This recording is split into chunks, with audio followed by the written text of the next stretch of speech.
Admission of a partner आज करेंगे। देखिए ओल्ड पार्टनर्स कौन से होते हैं, जो पहले से आपके पार्टनर उसको फर्म को रन करके रखते हैं, वो है ओल्ड पार्टनर। जब भी एक नया बंदा आएगा वो आपका होगा न्यू पार्टनर। सीधी सी बात है, जब ये न्यू पार्टनर आएगा तो ये कुछ ना कुछ हिस्सा लेगा, है ना। मान लीजिए ओल्ड पार्टनर 3:2 में अपना प्रॉफिट शेयरिंग रेशो बांट रहे हैं, नया बंदा आया है वो 1/5 शेयर के लिए आया है। तो जब भी कोई नया पार्टनर आएगा तो ओल्ड पार्टनर क्या करते हैं, सैक्रिफाइस करते हैं, वो अपना कुछ ना कुछ हिस्सा छोड़ेंगे। भाई पहले वो पूरे हिस्से को 3:2 में बांटते थे, अब एक बंदा आएगा वो इनका इतना शेयर ले जाएगा, तो वो बाकी जो बचेगा वो उसको बांटेंगे, ठीक है। अब इसके लिए हमें क्या निकालनी पड़ती है, सैक्रिफाइस रेशो निकालनी पड़ती है।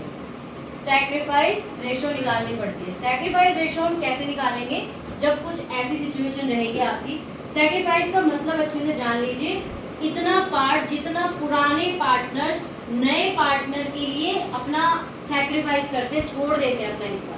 पहले उनको 3/5 मिल रहा था, आगे जाके उनको कम मिलेगा क्योंकि एक बंदा और ऐड हो गया, तो वो जो पार्ट अपना त्याग देते हैं उसको सैक्रिफाइस कहते हैं, ठीक है।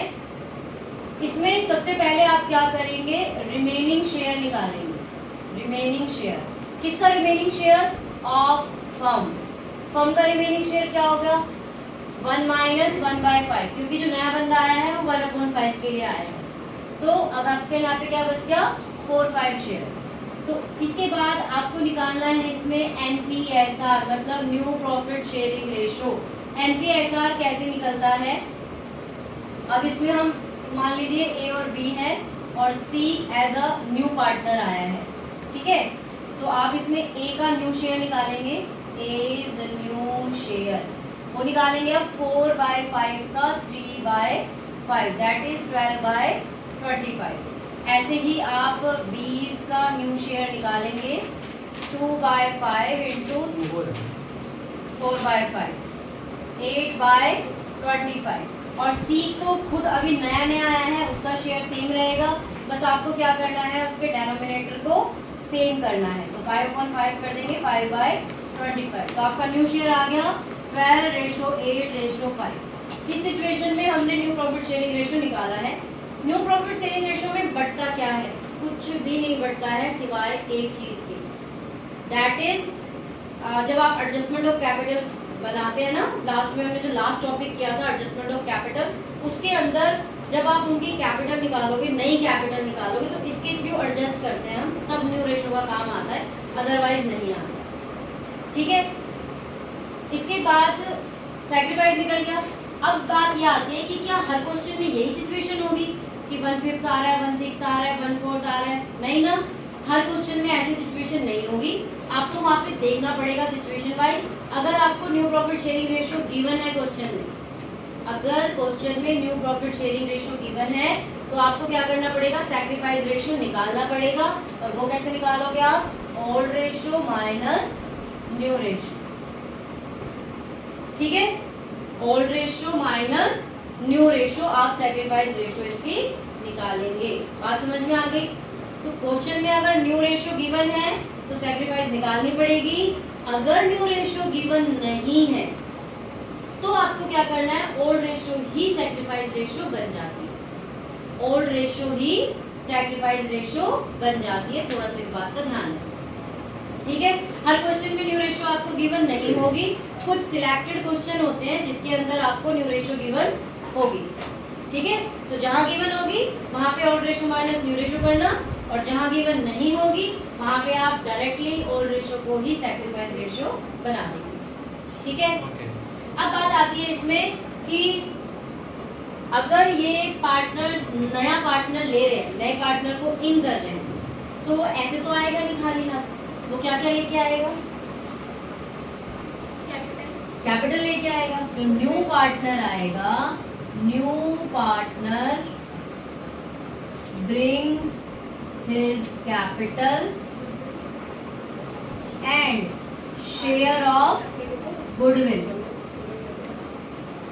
भाई जो ये पुराने बंदे हैं, इन्होंने अपने बिजनेस को रन किया है, उसकी एक गुडविल बनाई है, एक नया बंदा आए और वो उस गुडविल को ऐसे ही बांट ले। भाई नॉर्मली जो गुडविल होती है बैलेंस शीट में हम क्या करते हैं, पार्टनर्स में डिवाइड कर देते हैं।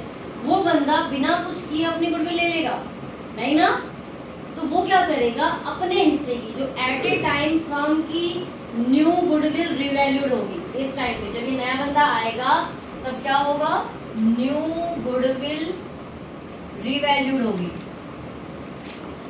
ठीक है, न्यू गुडविल रिवैल्यूड होगी। और ये कहाँ दी होगी आपको, एडजस्टमेंट में दी होगी। कहाँ दी होगी आपको ये, एडजस्टमेंट में। एडजस्टमेंट में दिया मतलब न्यू गुडविल है। अगर वो फर्म की गुडविल है तो उसमें से उस बंदे का शेयर निकाल लो। जैसे ये 1/5 शेयर के लिए आया है तो फर्म की गुडविल हमें जितनी भी दी है उसका 1/5 शेयर निकाल लोगे तो ये बंदा लेके आएगा उतनी गुडविल। और जो ये बंदा गुडविल लेके आएगा वो सैक्रिफाइस रेशियो में ओल्ड पार्टनर्स को दे देगा कि मेरे आने से आप लोग सैक्रिफाइस कर रहे हो, तो जितना आपने कमाया है मैं अपने हिस्से की गुडविल लेके आता हूँ और वो आप लोग अपनी सैक्रिफाइस जितना आप छोड़ रहे हो आप उस रेशियो में आप बांट लीजिए ताकि आप कंपनसेट हो पाए। ठीक है, तो इसके लिए जर्नल एंट्री क्या करेंगे हम, जब नया पार्टनर आएगा तो वो कैश के रूप में या बैंक के रूप में पैसे लेके आएगा। आप कैश पे लिख सकते हैं, आप बैंक पे लिख सकते हैं। ठीक है, debit to C's capital account जो कि न्यू पार्टनर है, to premium for goodwill account. ठीक है, ये बंदा लेके आया है, ये किसके लिए है, ब्रिंग, ना लिखवा देती हूँ, bring capital and share of goodwill. वो कैपिटल और अपनी शेयर ऑफ गुडविल लेके आ रहा है। ठीक है, क्वेश्चन में आपको नहीं बोलेंगे कि आप जर्नल एंट्री करो, बट आप अपने वर्किंग नोट में जर्नल एंट्री कर लें। ठीक है, आसानी हो जाएगी आपको। ठीक, इसके बाद आपको क्या करना है, प्रीमियम फॉर गुडविल को, ये जो प्रीमियम फॉर गुडविल है इसको सैक्रिफाइस पार्टनर में 2A's 2B's इनमें बांट देना है सैक्रिफाइस रेशियो। ये इनके कैपिटल अकाउंट में, जहाँ पे मैं ऐसे लिख रही हूँ ना A's B's, समझ लो ये इनका कैपिटल अकाउंट है, A's capital account, B's capital account, sacrifice ratio में बांट दिया जाएगा। ठीक है, मान लीजिए ये पार्टनर विड्रॉन कर लेते हैं। क्वेश्चन में आता है half of the amount of goodwill will be withdrawn by the old partners. अगर वो पार्टनर्स आधा अमाउंट या पूरा ही अमाउंट विड्रॉन कर लेते हैं तो उसके लिए हम क्या करेंगे, फॉर विड्रॉन ऑफ गुडविल, ये याद रखिएगा, गुडविल विड्रॉन करिए उससे पहले ये दो एंट्री होंगी, ये वाली भी होगी, ये वाली भी होगी। ठीक है, हाँ, by old partners, by existing partner लिख दो या ओल्ड पार्टनर लिख दो। तो क्या करेंगे, A's capital, B's capital to cash या बैंक। अगर वो निकाल लेते हैं तो मतलब उनकी कैपिटल अकाउंट को हम डेबिट करेंगे कैश या बैंक से, फिर उन्हें गुडविल की अमाउंट थी वो विड्रॉ कर लिया। ठीक है, क्वेश्चन में अगर ऐसा होता है कि जो नया पार्टनर आया है वो अपनी गुडविल कैश में नहीं लेके आ पाया, ठीक है, new partner did not bring his share of goodwill, वो अपनी गुडविल नहीं लेके आ पाया। ठीक है, अगर वो नहीं लेके आ पाया इसका मतलब ये तो नहीं है कि हम उससे लेंगे नहीं शेयर ऑफ गुडविल, आया है शेयर करेगा तो मतलब हम उनसे लेंगे, उसको डेब्टर बना देंगे। तो करंट अकाउंट के थ्रू बनाना है, किसके थ्रू करना है, करंट अकाउंट के थ्रू। आप क्या करेंगे, cease current account, debit to A's capital to B's capital, sacrifice ratio. ठीक है, अगर मान लीजिए वो नहीं लेके आ पाया है अपनी शेयर ऑफ गुडविल तो करंट अकाउंट के थ्रू आप उसको डेब्टर बना दीजिए। देखिए इसकी कैपिटल अकाउंट में नहीं जाएगा, अलग से एक करंट अकाउंट बनेगा, उसके अंदर आप उसकी एंट्री करेंगे, सी के कैपिटल अकाउंट में सिर्फ उसकी कैपिटल जाएगी। ठीक है, अगर नया पार्टनर कोई भी चीज़ नहीं लेके आ पाया है तो आप उसको करंट अकाउंट के थ्रू करेंगे। ठीक, ये बात समझ में आ गई। आ गई ना? चलिए अब चलते हैं आगे। एडमिशन में कभी भी अगर कहीं भी बोला है कुछ भी, हाँ अगर बोलेंगे कि वो लेके आया है पर गुडविल लेके आया है, हाँ हाँ और ये भी नहीं बोला कि उसके पास है नहीं, उसने लाया नहीं है, तभी भी हम करेंगे। बिल्कुल नहीं, अगर ये नहीं मेंशन किया है कि वो नहीं लेके आ पाया है, इसका मतलब वो लेके आया है। ठीक है, इसका मतलब वो लेके आया है और उसकी फिर ये एंट्री होगी। ये तो अगर विड्रॉन के लिए है तो क्वेश्चन में मेंशन होगा, अगर नहीं लेके आया है उसके लिए भी क्वेश्चन में मेंशन होगा। नॉर्मल क्वेश्चन में ये दो एंट्रीज होंगे आपके। बिल्कुल बिल्कुल होगा ही होगा। ठीक है, बात समझ में आ गई? अब इसके आगे चलते हैं कि अगर कोई गुडविल पहले से ही बैलेंस शीट में है, एग्जिस्टिंग गुडविल, एग्जिस्टिंग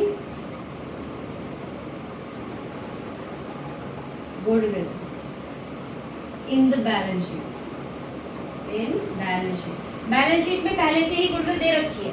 जो आपको बैलेंस शीट दी है उसमें ऑलरेडी एसेट साइड गुडविल आपको दी हुई है। आप क्या करेंगे उसको? Partners, old partners capital account, यहाँ पे ए और बी है ना old partners, A is capital account, B is capital account, इनको डेबिट करेंगे टू गुडविल। ठीक है, उसके लिए ये एंट्री करेंगे आप, समझ गए? चलिए, जो पहले से ही है। इसके अलावा बैलेंस शीट में और क्या क्या होता है? मान लीजिए जनरल रिजर्व है, general reserve, profit and loss account का कौन सा बैलेंस है? Credit balance. ठीक है, इसके अलावा any type of reserve, WCR है, IFR है, इफ, लेकिन ये कब होगा? If no information given, if no information given, अगर कोई इंफॉर्मेशन गिवन नहीं है इन दोनों के विषय में, तब ये क्या किया जाता है? और एक और आता है accumulated profit and loss account. इन सबको डेबिट करेंगे to A's capital, to B's capital, old ratio में डिस्ट्रीब्यूट कर दिया जाता है। ये सारी अलग अलग होती है ना, ये अलग अलग अमाउंट होती है, मतलब इन चारों पांचों अमाउंट में से WCR और IFR का याद रखना। WCR और IFR अगर कोई इंफॉर्मेशन गिवन नहीं है उसके विषय में, सिर्फ बैलेंस शीट में आपको WCR और IFR दिया है, ठीक है, तब आपको क्या करना है? पार्टनर्स, ओल्ड पार्टनर्स में, देखो न्यू का कोई रोल नहीं है इसमें, ओल्ड पार्टनर्स में ओल्ड रेशियो में बांट दी जाएगी। रेशियो का ध्यान रखना है कि कौन सी चीज सैक्रिफाइस रेशियो में जाएगी, तो जो भी एडजस्टमेंट वाली होती है वो सब सैक्रिफाइस में जाती है, जो पहले से ही चीजें होती हैं वो ओल्ड रेशियो में जाती है। ये गुडविल भी आपकी ओल्ड रेशियो में ही जाएगी। ठीक है, बात समझ में आ गई? चाहे वो आपका एक्यूमुलेटेड प्रॉफिट एंड लॉस हो, प्रॉफिट एंड लॉस का क्रेडिट बैलेंस, अगर ये उल्टा दे रखा हो, प्रॉफिट एंड लॉस का डेबिट बैलेंस दे रखा हो, और एडवर्टाइजमेंट सस्पेंस अकाउंट या डेफर्ड रेवेन्यू एक्सपेंडिचर अकाउंट दे रखा हो बैलेंस शीट में, तो तब हम क्या करेंगे? A is capital account debit, B is capital account debit to profit and loss debit balance to advertisement suspense account, या फिर डेफर्ड रेवेन्यू, दोनों एक ही चीज है, डेफर्ड रेवेन्यू एक्सपेंडिचर, ये बांट दी जाएंगी ओल्ड रेशियो में। आगे बात समझ में? ठीक है, बैलेंस शीट में ये चीजें होती हैं आपकी जो पार्टनर्स में डिस्ट्रीब्यूट की जाती हैं। ठीक है, हो गया ये वाला? अब बात आती है, मैंने यहाँ पे लिखवा है WCR और IFR जब नो इन्फॉर्मेशन इज गिवन, लेकिन जब इनकी इन्फॉर्मेशन दी होगी तो पहले WCR की बात कर लेते हैं। WCR का जब आपको इन्फॉर्मेशन गिवन होगी तो WCR हम क्यों बनाते हैं? वर्कमैन कंपनसेशन रिजर्व, इसकी फुल फॉर्म है आपकी वर्कमैन कंपनसेशन रिजर्व। ये तो है एक टाइप का रिजर्व ही, अगर कोई इन्फॉर्मेशन गिवन नहीं है बांट दो पार्टनर्स में। लेकिन अगर इसके, ये क्यों बनाया जाता है? ये बनाया जाता है जब हमारे वर्कर्स को कोई एक्सीडेंट हो जाता है, इंसिडेंट हो जाता है, तो उनको क्लेम देने के लिए। ठीक है, तो इसके लिए किसके लिए बनाया जाता है? ये WCC के लिए। ओके, वर्कमैन कंपनसेशन क्लेम, यहाँ लिखेंगे हम वर्कमैन कंपनसेशन क्लेम। ठीक है, अब मान लीजिए WCR की अमाउंट ज्यादा है और WCC की अमाउंट कम है, तब तो आप उसको कंपनसेट कर देंगे। देखिए 2 ही 3 सिचुएशन आती है, या तो इक्वल हो, या ज्यादा हो, या कम हो। ठीक है, तो जब आपका WCC इक्वल टू WCR होगा तब आपकी जर्नल एंट्री होगी WCR account debit to WCC account. ठीक है, जब भी आपका दोनों ही बराबर होगा, ये सिचुएशन होगी, तो ये जर्नल एंट्री हो जाएगी WCR account debit to WCC 50,000 है, हमारा क्लेम कंपनसेट हो गया, कुछ बचा ही नहीं जो बांटेंगे पार्टनर्स में। ठीक है, अगर आपका WCR is greater then WCC है, अगर ये सिचुएशन आती है कि WCR is greater then WCC, तो इस टाइम पे क्या है, आपका कुछ ना कुछ पैसा बच जाएगा। 50,000 का रिजर्व है, 30,000 का क्लेम है, 20,000 रुपए आपके बच गए, तो क्या करेंगे, WCR अकाउंट डेबिट, एक ही एंट्री पास करेंगे to WCC, to A's capital, to B's capital, और ये भी ओल्ड रेशियो में जाएगा। बात समझ में आ गई। लास्ट वन, अगर आपका WCR is less then WCC, ये वाला मिटा दूं,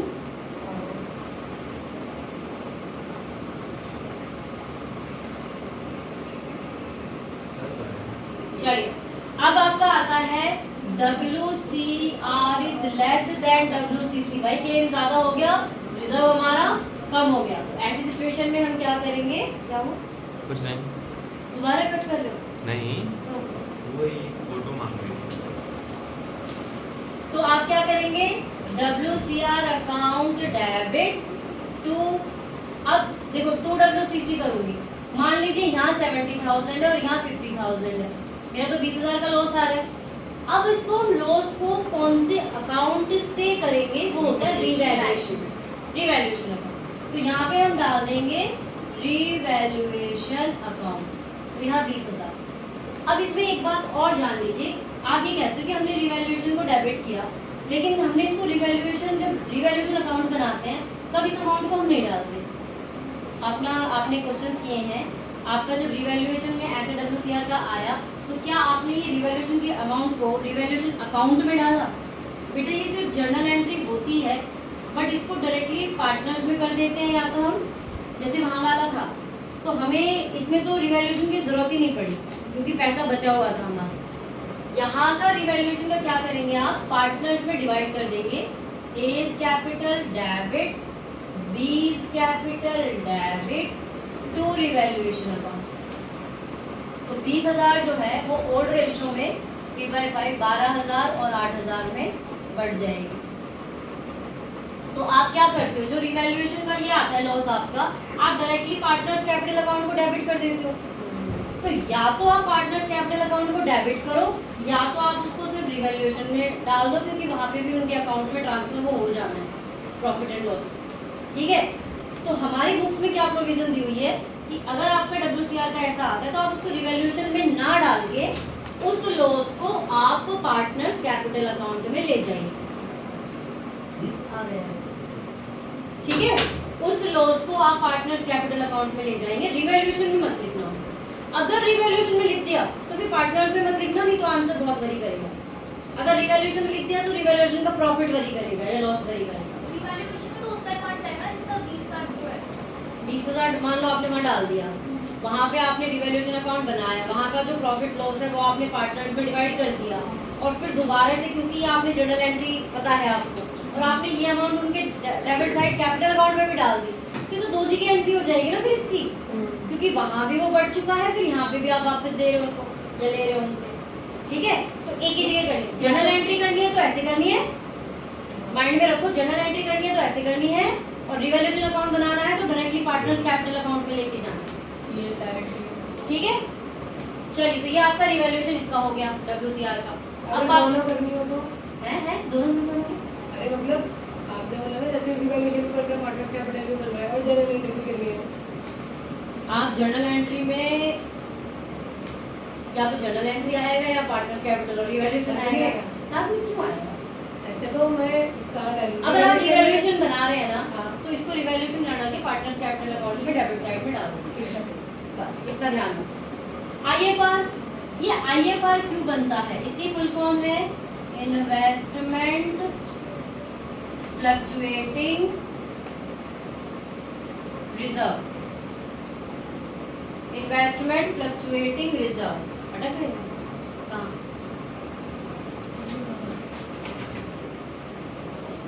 ये लीनियर पेयर बना लो ना, ये एक लाइन है। हाँ प्रूव करना है ना, तो टोटल का सम कितना होता है? 360 वर्टिकल या अपोजिट एंगल होगा इसका। जो नहीं समझ आ रहा वो छोड़ दो, मैं इसको समझा दूँ, ठीक है। चलो, इन्वेस्टमेंट फ्लक्चुएटिंग रिजर्व। अब ये क्यों बनाया जाता है? देखिए हमारे बैलेंस शीट में इन्वेस्टमेंट गिवन होता है, बैलेंस शीट में आपका इन्वेस्टमेंट यहाँ गिवन होता है एसेट साइड, ठीक है, और आईएफआर गिवन होता है लायबिलिटी साइड। क्यों गिवन होता है? इन्वेस्टमेंट हमारी एसेट है इसलिए वो एसेट में जाता है, आईएफआर रिजर्व है, रिजर्व आपकी लायबिलिटी होती है, आपको क्रिएट करना होता है। ये क्यों क्रिएट करते हैं? क्योंकि जो इन्वेस्टमेंट हमने करी और बाद में जब टाइम बीतता है तो मार्केट फ्लक्चुएट करता है, इस इन्वेस्टमेंट को हम बोलते हैं बुक वैल्यू, और जो यहाँ एडजस्टमेंट में गिवन होती है वो इन्वेस्टमेंट की वैल्यू जो होती है वो होती है मार्केट वैल्यू। तो हम क्या करते हैं, बुक वैल्यू और मार्केट वैल्यू को कंपेयर करते हैं, ठीक है। क्या करेंगे, बुक वैल्यू और मार्केट वैल्यू को कंपेयर करेंगे। कंपेयर करने के बाद हम ये देखेंगे कि हमें लॉस हो रहा है या प्रॉफिट हो रहा है। अगर आपको लॉस हो रहा है तो आप यहाँ से कंपनसेट कर लीजिए आईएफआर से, लेकिन अगर आपको प्रॉफिट हो रहा है तो वो प्रॉफिट पार्टनर्स में डिवाइड हो जाएगा, ठीक है। तो अब इसके लिए जर्नल एंट्री कैसे करेंगे हम?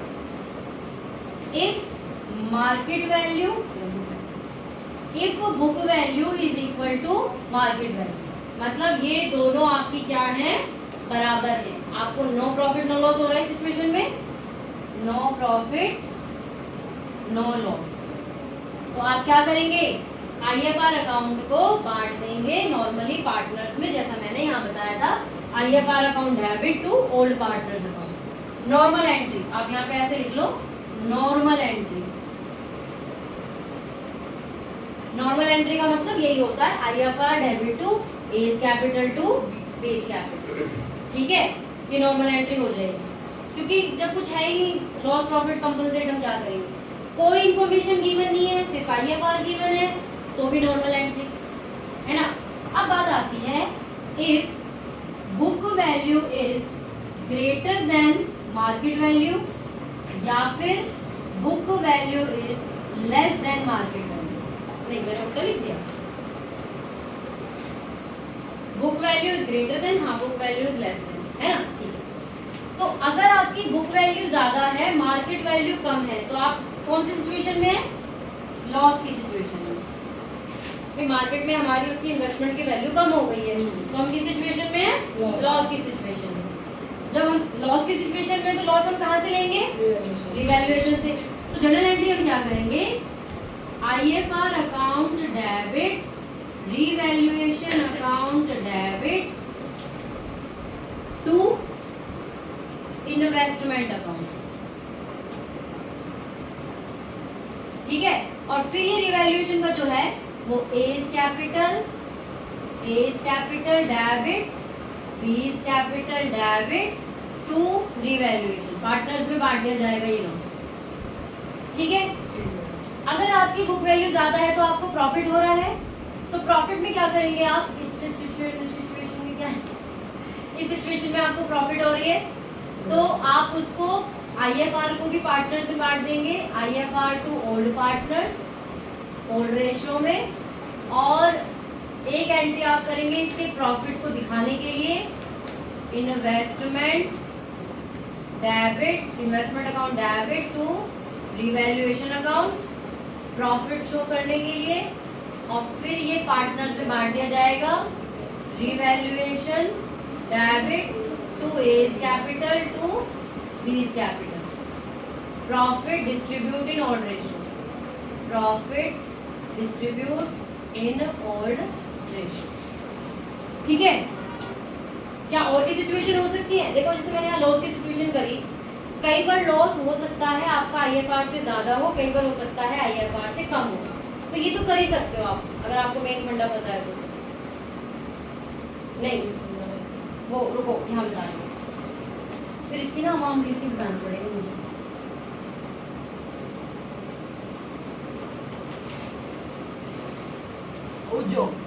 है अच्छा उतारा नहीं था वीडियो से देख लो। बताते ना कि वो वाला नहीं उतारा उन्होंने। फोटो तो खींच। अरे मैंने उतार लिया, मैंने फोन उतार लिया। उसके पास फोन है ना, फोटो खींच लेगा। हाँ, मैं दे दूंगा, मैंने उतार लिया। उतार लिया ना, ठीक है चलिए। रुक जा।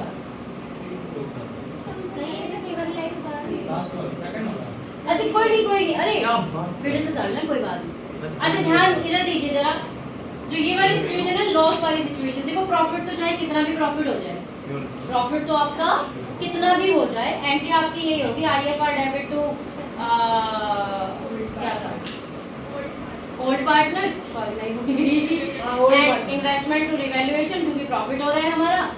अब इसमें भी एक बात है कि अगर आप इन्वेस्टमेंट में जो प्रॉफिट हो रहा है वो आपने रिवैल्यूएशन में लिख दिया तो फिर पार्टनर्स में मत बांटो। अगर आप रिवैल्यूएशन अलग से अकाउंट बना रहे हो और आपने इन्वेस्टमेंट की इंक्रीमेंट को उसमें लिख दिया तो फिर आप उसको ओल्ड पार्टनर्स में दोबारा से मत लिखना, ठीक है। इसमें एक बताओ ना, मतलब हम क्या करें? देखो मैं ही कह रही हूँ आपने जो ये assets assets, हाँ, ये ये वो होता है ऐसे गड़बड़ हाँ, लग गया, हाँ। तो हम क्या करें जिससे गड़बड़ ना हो? हाँ तो आपको क्या करना है, जर्नल एंट्री में तो पूरा लिखना है, ठीक है। लेकिन जब रिवैल्यूएशन अकाउंट बनाओगे तो अगर आपने इन्वेस्टमेंट का वहाँ लिख दिया है, रिवैल्यूएशन में इन्वेस्टमेंट लिख देते हो, प्रॉफिट लिख दिया, तो पार्टनर्स में उसको बांटना नहीं है, ठीक है। बस इतना ध्यान। लास्ट वाली एंट्री नहीं करनी। हाँ नहीं जर्नल एंट्री होगी बस, हाँ वैसे एंट्री नहीं करनी, अकाउंट्स में लेजर में एंट्री नहीं करनी, ठीक है। मैं इस लॉस की सिचुएशन को थोड़ा सा दोबारा करूंगी। अगर लॉस हो रहा है, इफ लॉस कब होता है, जब book value is greater than market value. अब मान लीजिए आईएफआर में आपका 20,000 रुपए दे रखा है, ठीक है। बैलेंस शीट में जो आपकी इन्वेस्टमेंट दे रखी है वो दे रखी है आपकी 2 लाख की। अब जो ये मार्केट वैल्यू है, तो मार्केट वैल्यू एक तो आपकी हो जाएगी मान ले 1,90,000, तो इसमें आपको लॉस कितने का हो रहा है, 10,000 का लॉस हो रहा है। 2 लाख की बुक वैल्यू है, ये आपकी क्या है बुक वैल्यू, 2 लाख की बुक वैल्यू है, मार्केट वैल्यू 1,90,000 की है, आपका लॉस 10,000 का लॉस हो रहा है। ये 10,000 कहाँ से कंपोजिट करेंगे, आईएफआर से, रिवैल्यूएशन में आईएफआर। तो इसके लिए जनरल एंट्री क्या होगी, ये आपकी पहली सिचुएशन है, IFR account debit investment to investment account, जो लॉस है हमारा हम इसे कंपनसेट कर रहे हैं, to A's capital to B's capital. IFR में है 20,000 रुपए, 10,000 हमने इन्वेस्टमेंट के इसमें कंपनसेट कर लिए, बाकी जो 10,000 बचा वो 3:5 में यानी कि 6,000 और 4,000 में ओल्ड पार्टनर में बांट दिया, ठीक है ओके।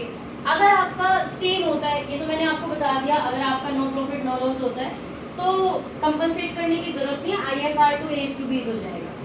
एक सिचुएशन आपकी आएगी व्हेन मार्केट वैल्यू इज 1,70,000, ठीक है।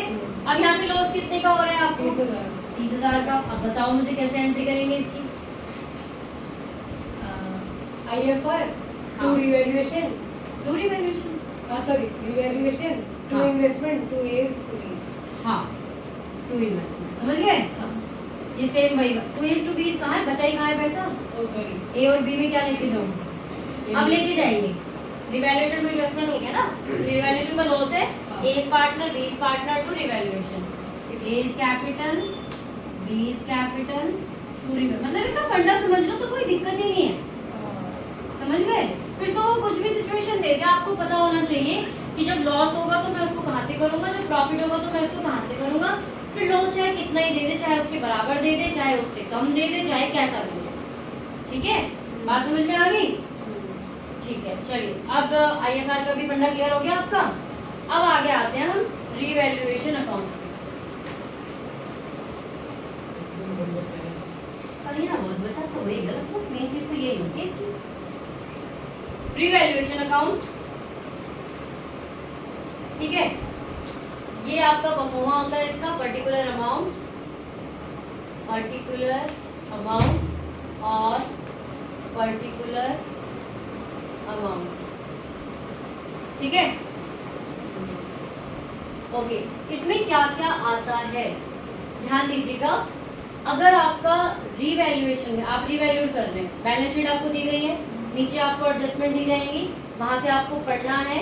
अगर आपको उसमें ये लगता है कि मेरी एसेट्स या लायबिलिटी को रीवैल्यूएट करने पे मुझे प्रॉफिट हो रहा है, चाहे वो लायबिलिटी हो चाहे वो एसेट्स हो, अगर उसको रीवैल्यूएट करने पे if there is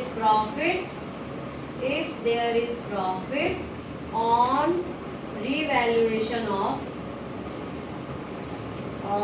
revaluation of assets and liability, अगर आपको लग रहा है कि एसेट्स और लायबिलिटी को रीवैल्यूएट करने पे मुझे प्रॉफिट हो रहा है, क्वेश्चन पढ़ के इतनी तो इंग्लिश समझ जाते हो ना कि ओवर वैल्यूड बाय बोला हुआ है, टू बोला हुआ है, अंडर वैल्यूड बाय या टू बोला हुआ है, टू का मतलब यहाँ तक करना है। कौन सी अमाउंट से करनी है? जितनी अमाउंट से प्रॉफिट या लॉस हुआ है, इसको या तो फिर आप हिंदी में लिख लो, जितनी अमाउंट से प्रॉफिट या लॉस हुआ है, मतलब आपको पूरा नील करना है सारी की सारी। मतलब बैलेंस शीट में अगर बोला हुआ है 1 लाख रुपए इन्वेस्टमेंट है और एडजस्टमेंट में कह दिया the investment should be increase to 1,20,000, तो आप सिर्फ 20,000 से एंट्री करेंगे उसकी। समझ गए बात को? चलिए, और यहाँ पे if there is any loss on revaluation of assets and liability, the same thing, जितनी अमाउंट से आपको लॉस या प्रॉफिट हुआ है। फिर आप देखेंगे अगर आपका ये प्रॉफिट वाला ज्यादा है तो आपको क्या हो रहा होगा, रिवैल्यूएशन में प्रॉफिट हो रहा होगा, तो यहाँ पे आ जाएगा to profit transfer to their capital account. Old partners आएंगे बेटा यहाँ पे और ओल्ड रेशो में बांटी जाएगी। Old partners in old ratio, यहाँ पे आपका लॉस आ सकता है अगर ये साइड ज्यादा है तो बैलेंस करना तो आएगी, आता ही आप लोगों को, वो भी ओल्ड पार्टनर्स में ओल्ड रेशो में। न्यू पार्टनर को मत ले आना यहाँ पे खींच के, वो नहीं आएगा यहाँ पे, ठीक है। बात समझ में आ गई? तो रिवैल्यूएशन में कोई दिक्कत नहीं होगी। हाँ, रिवैल्यूएशन का ये है, कोई कोई एडजस्टमेंट ऐसी होती है जैसे कि जिसकी एंट्री मैं भी लिखवाऊंगी डेप्टर्स, PFDD की, ठीक है, मैं आपके लिए लिखवा देती हूँ डेप्टर्स। डेप्टर से हम बनाते हैं PFDD। मान लीजिए डेप्टर हमारा 60,000 का है, 2,000 के PFDD हैं और 58,000 का, ये हमें बैलेंस शीट में गिवन है, ठीक है। ये हमें एक चीज और बता दूं मैं आपको, जरूरी नहीं है कि हमेशा बैलेंस शीट में इसी तरीके से लिखा हुआ होगा, कभी कभी डेप्टर एसेट में दे देते हैं, PFDD लायबिलिटी में दे देते हैं। तो प्लीज एक बार ये चीज अच्छे से देख लीजिएगा कि आपके बैलेंस शीट में अगर मान लीजिए डेप्टर खाली लिखा हुआ है तो लायबिलिटी साइड नजर मार लीजिएगा कि क्या वहां पे PFDD है, वो बिल्कुल वैसे ही काम करता है जैसे ये काम करता है, ठीक है। अगर आपके क्वेश्चन में एडजस्टमेंट में लिखा है 500 debtors are proved bad, a new provision for PFDD, a new provision for PFDD maintain at the rate of 5%, ऐसा दे दिया। मतलब समझते हो ना इसका? 500 हमारे नए बैड डेट्स हो गए। बैड डेट्स को हम क्या करते हैं, डेप्टर से माइनस, कंपनसेट भी करते हैं, डेप्टर से माइनस भी करते हैं। तो जब डेप्टर से आप इसको राइट ऑफ करोगे तो क्या जर्नल एंट्री करोगे, bad debts account debit, bad debts account debit to debtors account.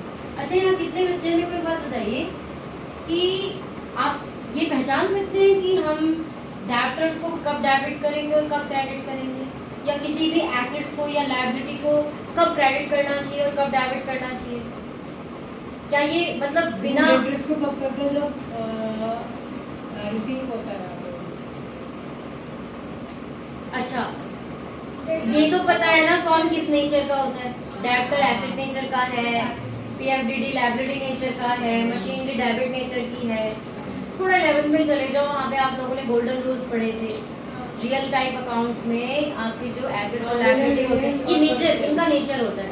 तो ये जो जितने भी एसेट्स होते हैं ना, ये डेबिट नेचर के होते हैं। जितने भी एसेट्स होते हैं कौन से नेचर के होते हैं? डेबिट। तो इनका नेचर क्या कहता है? जब मेरे अंदर वृद्धि होगी, debit what comes in credit what वृद्धि मतलब बढ़ना। डेबिट व्हाट ये कम्स इन क्या मतलब वृद्धि क्रेडिट नहीं पता उसको।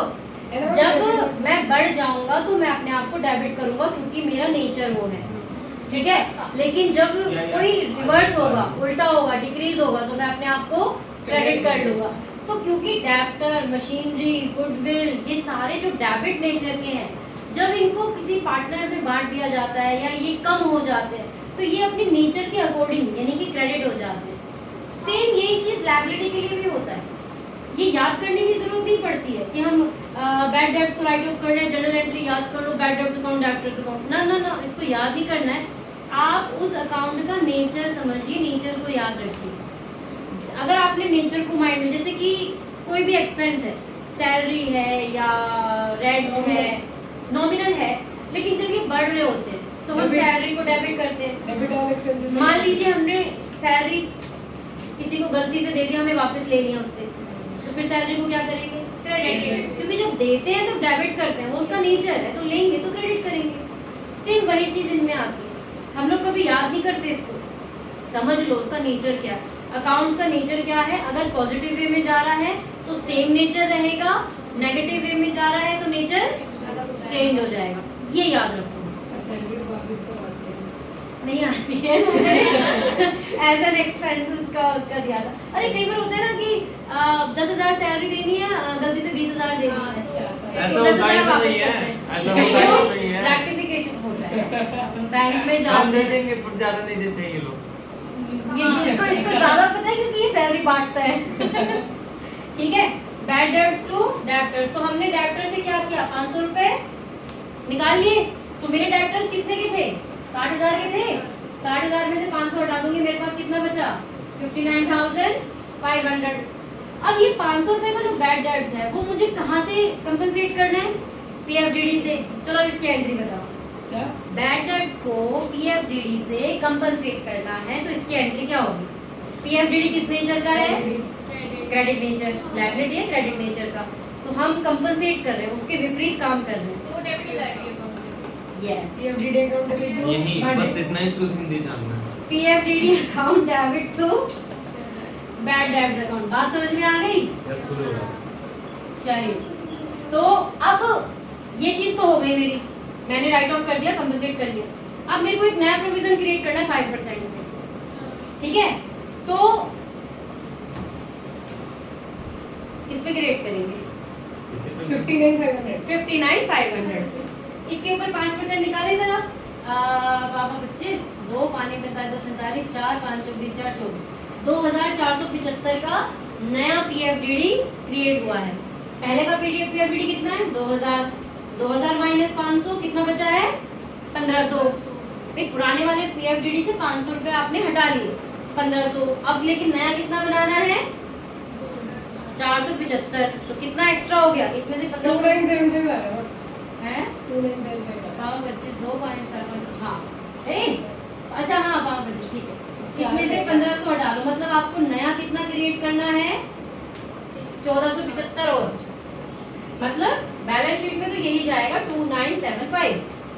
उसमें से 1,500 हटा दो, 1,475 और क्रिएट करना है आपको। और क्रिएट करना है तो कहाँ से करोगे?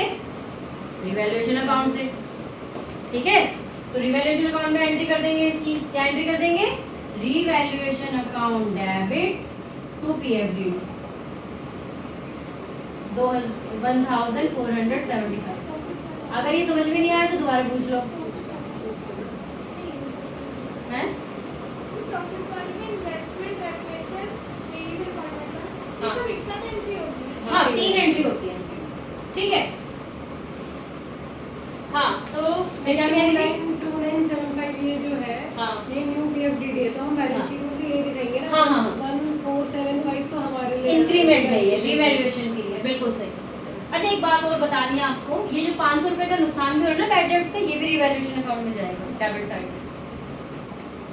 ये 500 रुपए का भी तो हमें नुकसान हो रहा है ना, हमारे डेब्टर्स कम हो जा रहे हैं, तो ये भी रिवैल्यूएशन में जाएगा। बाकी तो नॉर्मल एंट्री ये वाली हो जाएगी। बात समझ में आ गई डेब्टर्स वाला? अब वो तो खत्म हो गया। नहीं अब पार्टनर्स कैपिटल अकाउंट। मैम छोड़ दो इतना के लिए, बस कल भी पढ़ना है, आउट ऑफ माइंड चला जाएगा। एक साथ वन शॉट हो रहा है, वन शॉट। हाँ वन शॉट, अभी एग्जाम थोड़ी आया है। कल नहीं नहीं, कहने का मतलब है पार्टनर्स कैपिटल तो आपको पता ही है मैम ये सारी चीजें मैंने आपको बता दी, सिर्फ एंट्री बस करनी मेरा है। एक ही रिक्वेस्ट है आपसे, हाँ। मेरा वो वाला करा दो, कौन क्या सा? नाम है, अगला चैप्टर कौन सा है? रिटायरमेंट। तो ये करा दो, परसों एग्जाम देने जा रहा हूँ मैं बिहार। ये तो बहुत इजी, रिटायरमेंट तो एक दिन में हो जाएगा। ऐसे सब बोलते हैं एक दिन में हो जाएगा। नहीं नहीं, अपोजिट क्यों है वो? इसमें इसमें एक बंदा आ रहा है, उसमें एक बंदा जा रहा है, इसमें सैक्रिफाइस कर रहे हो, उसमें गेन करेंगे, सिंपल सी बात है। ये जितनी भी एंट्री WCR, उसमें IFR, गेन शेयर टैक्स है। तो क्या हो गया? अरे कल बता देना। वही से। अच्छा सुन तो लो, पहले इसका हो गया खत्म। पार्टनर्स और कैपिटल सबसे और मंगाता है। बैलेंस शीट, पार्टी करते पार्टनर्स हैं। कैपिटल और बैलेंस शीट, पैसे दो। पार्टनर्स कैपिटल और बैलेंस शीट। देखो पार्टनर्स कैपिटल नॉर्मल है, आपकी जो कैपिटल होंगी वो क्रेडिट साइड आ जाएंगी, ठीक है। जितना भी उनसे सुन लो इधर, जितना भी उनसे ले रहे हैं वो डेबिट साइड, जितना उनको दे रही है फर्म वो क्रेडिट साइड, बैलेंस निकाल लोगे। एडजस्टमेंट ऑफ कैपिटल का बचा हुआ है, पर मैं अब एक क्वेश्चन करवाऊंगी तुमसे, फिर एडजस्टमेंट ऑफ कैपिटल का टॉपिक उसके साथ ही समझाऊंगी। बस यही चाहिए। फिर बंद कर दो वीडियो। चलो भाई आज के लिए फिर इतना ही करते हैं। 42 मिनट का वीडियो।